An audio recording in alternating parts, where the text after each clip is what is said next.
Anda udah harus setiap tahun tuh udah siap tuh lehernya.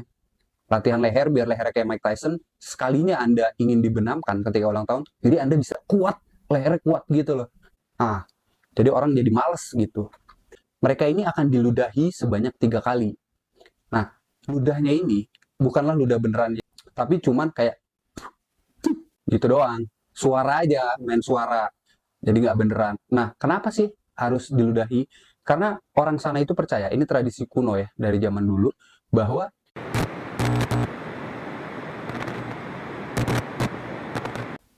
halo, kembali lagi di jam 8 Worldwide bersama gue Irfan Rapsodi. Terima kasih sudah mampir, atau yang biasa menonton, terima kasih sudah datang kembali ya di konten. Oh gitu ya, kali ini Pilpres telah usai, nggak belum usai-usai banget sih ya.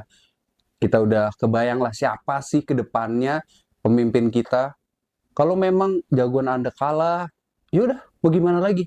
Emang masih ada bisa inilah, ada jalur hukum yang bisa ditempuh sebelum semua ini berakhir. Cuma ya siapapun nanti presidennya, bagaimana keputusan perlawanan hukum lanjutannya, kita harus doakan yang terbaik karena itu buat pemimpin kita. Dan ya kita sebagai orang biasa ya kembali lagi ya mencari pekerjaan, menambah pundi-pundi kekayaan buat keluarga masing-masing. Jadi tetap semangat.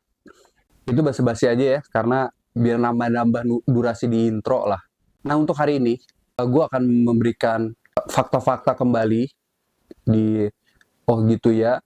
Tapi ini gue akan membicarakan tentang tradisi-tradisi yang unik dari berbagai belahan dunia lah, berbagai negara di dunia.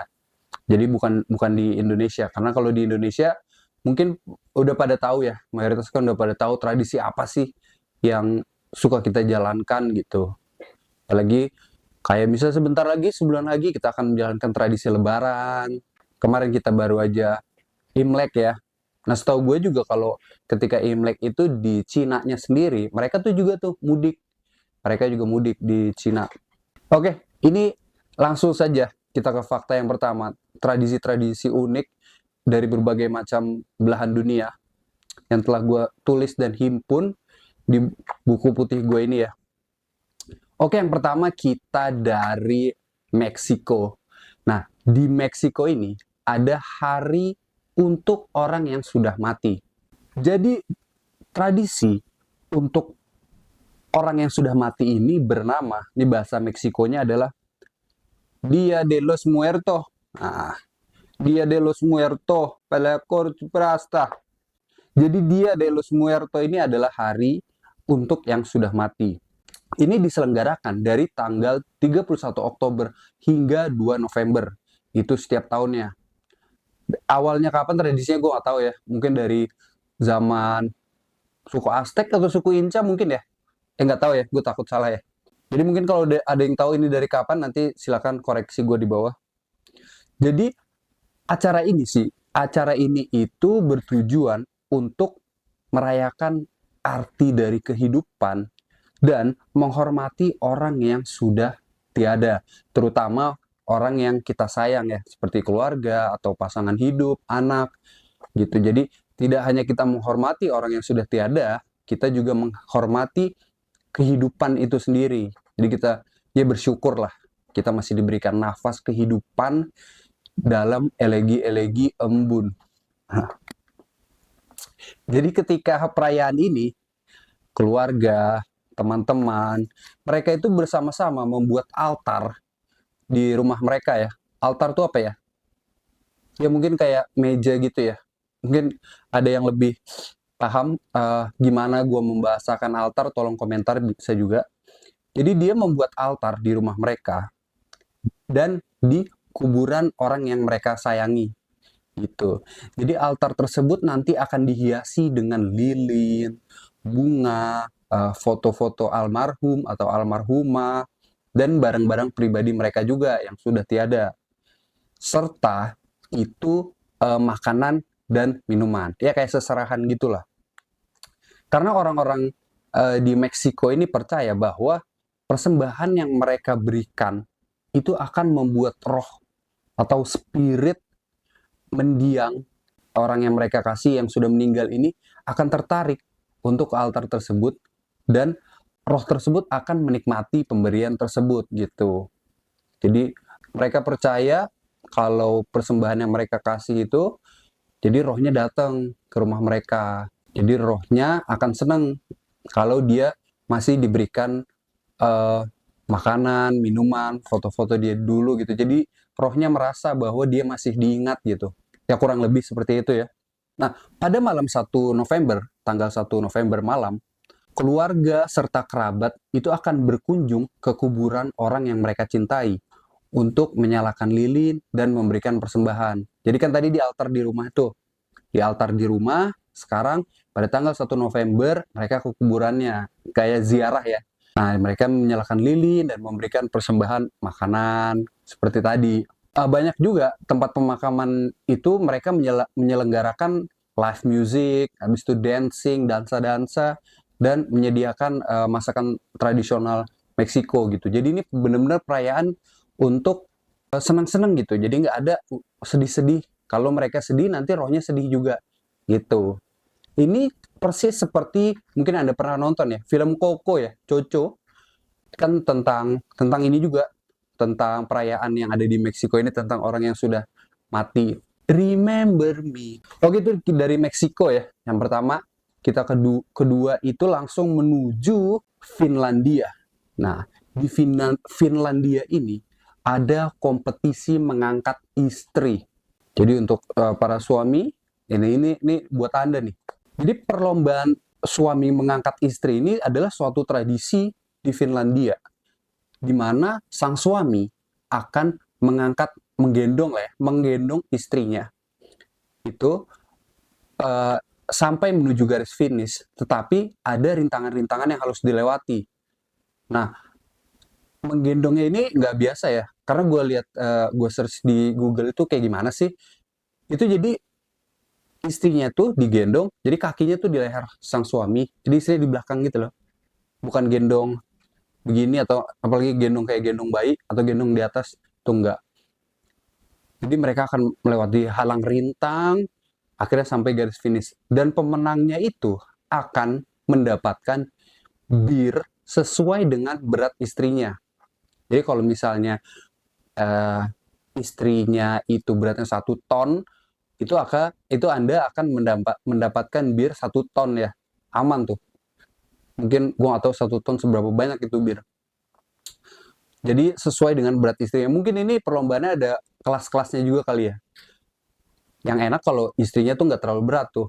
Dia pasti menang, tapi birnya nggak sebanyak yang dia mau. Ya mungkin kalau di Indonesia kan nggak mungkin ya kita mengadopsi ini. Karena kan bir kan. Siapa tahu kita bisa yang lainnya kayak hadiahnya apa ya. Isinya mungkin oli gitu. Misalnya istrinya beratnya 80 kilo, nah lu dapat oli 80 kilo. Jadi nggak usah perlu ke bengkel lagi. Yang ketiga, kita kembali lagi ke Meksiko. Meksiko ini ada La Mordida. La Mordida ini adalah suatu tradisi di Meksiko, di mana orang yang berulang tahun, mukanya itu akan dibenamkan ke kue ulang tahunnya. Jadi, tangan yang ulang tahunnya gitu, itu akan ke belakang gini nih, ke belakang gini. Nah, di depannya kan kue ulang tahun. Itu setelah itu teman-temannya, keluarganya tuh akan berteriak atau ngomong mordida, mordida, mordida. Itu artinya makan, makan, kurang lebih kayak gitu ya. Mordida. Nah, pas dia mau makan langsung dibenamkan kepalanya ke kuenya itu tuh. Cep, gitu kan, mungkin pada sering ngelakuin juga ya kalau teman-temannya ulang tahun. Nah ini di Meksiko tuh ada tradisinya. Gue nggak tahu ini apakah dari Meksiko atau gimana ya. Tapi ini tradisi setiap ulang tahun di Meksiko.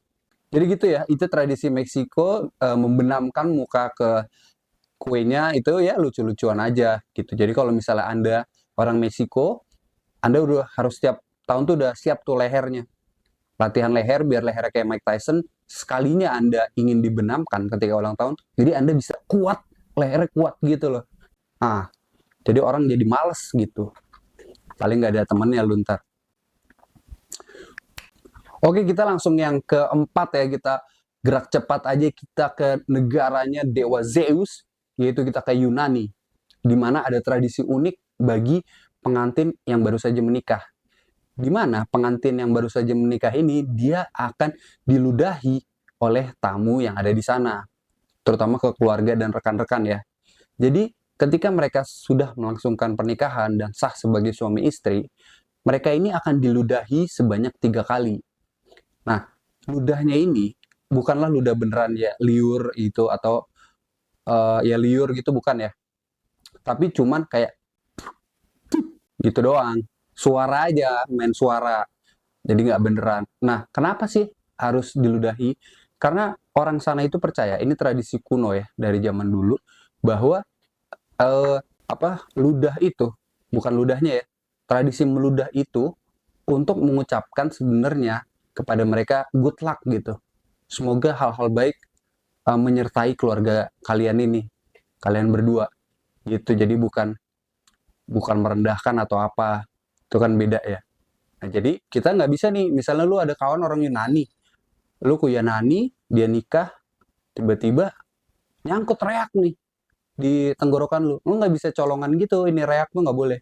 Misal, pus, reak lu keluar, ya paling lu sama keluarganya digebukin ya, itu.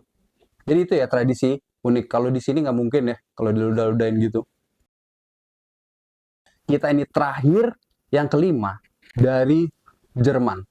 Di Jerman itu ada tradisi namanya Polteraben. Gue gak tahu cara bacanya gimana, tapi tulisannya Polteraben. Nah, Polteraben ini adalah tradisi untuk orang yang akan melangsungkan pernikahan. Jadi, ketika mereka mau menikah nih, calon pasangan suami istri, kedua keluarga mempelai ini akan bertemu nih.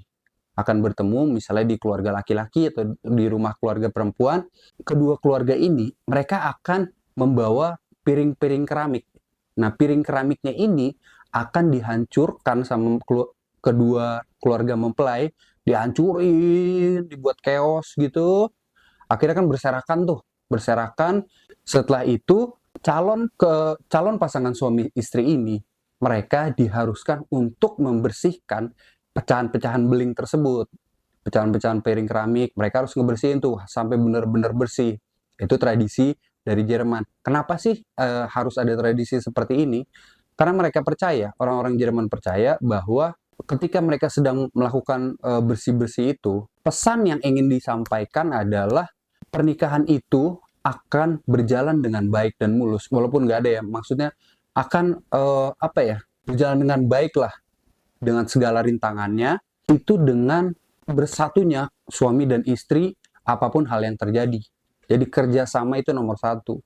Ketika Anda mau melangsungkan pernikahan, tetapi misalnya lagi bersih-bersih keramik piring yang pecah itu, Anda malah jadi berantem, nah itu kan kedua keluarga jadi lihat, ini kayak nggak bisa nih, gitu.